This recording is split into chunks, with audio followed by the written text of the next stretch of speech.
The report of the Commission of Investigation into Child Abuse in the Catholic Archdiocese of Dublin details a litany of cases of abuse that were covered up by the Archdiocese and other church authorities.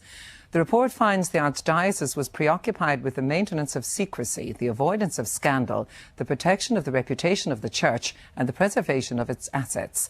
It says that all other considerations, including the welfare of children and justice for victims, were subordinated to these priorities.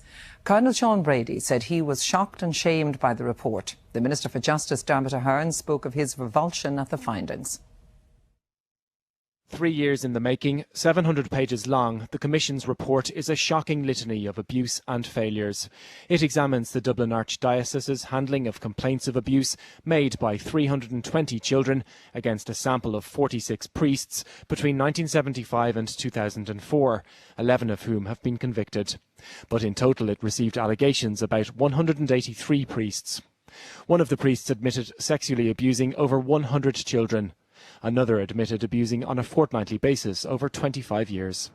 The report is highly critical of the Archdiocese, saying for decades its preoccupations were secrecy and the Church's reputation.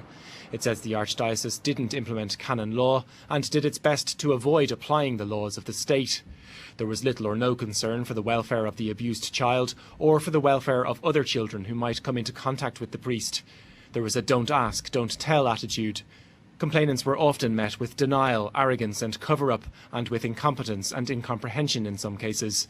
It concludes there's no doubt abuse was covered up by the Archdiocese and other church authorities. The bishops involved in investigating and dealing with complaints about abuse are also heavily criticised. A number didn't act on complaints of abuse in their areas and appointed priests without any reference to clouds hanging over them. It also says a number dealt particularly badly with complaints. Now retired, Bishop Dermot O'Mahony failed to tell his superior about a number of complaints and allowed a psychiatric report on Father Ivan Payne to be relied upon, even though it was clearly inaccurate. It says now deceased Bishop James Kavanagh failed to deal properly with a priest who had pleaded guilty to abuse and also tried to influence the Garda handling of criminal complaints.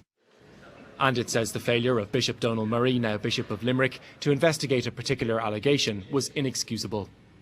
According to the Commission, all former archbishops also handled abuse complaints badly, with not one reporting allegations to Gardaí from the 1960s to 1990s. Archbishop John Charles McQuaid's dealings with one priest in 1960 were aimed at avoiding scandal and showed no concern for the welfare of children. Archbishop Dermot Ryan failed to properly investigate complaints against 6 priests and ignored advice from a psychiatrist in relation to another who was later convicted. Archbishop Kevin McNamara restored duties to a priest after he pleaded guilty to abusing in 1983 and promoted another serial abuser. And it says it took Archbishop Desmond Connell some time to realise that abuse couldn't be dealt with by keeping it secret and protecting priests from normal civil processes. It also claims Archbishop Connell's strategies in refusing to admit liability often added to the hurt and grief of many complainants. This afternoon, the government apologised for inaction. Successive governments failed in their responsibilities as legislators to put in place a comprehensive child protection legislative framework. Where there still remains a gap in child welfare and protection legislation, the government will take the necessary steps to put the appropriate legislation in place. But although